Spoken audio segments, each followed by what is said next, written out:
கோவை கவுண்டம்பாளையம் அடுத்த ராமசாமி நகர் மாநகராட்சி பள்ளியில் இன்று நடைபெற்ற பள்ளி மேலாண்மை குழு கூட்டத்தில் கலந்து கொண்ட மாநகராட்சி அதிகாரிகள்.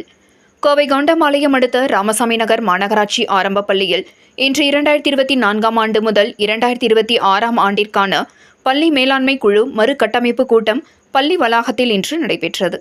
இக்கூட்டத்திற்கு பள்ளியின் தலைமை ஆசிரியர் கே. அற்புதமேரி தலைமை தாங்கினார்.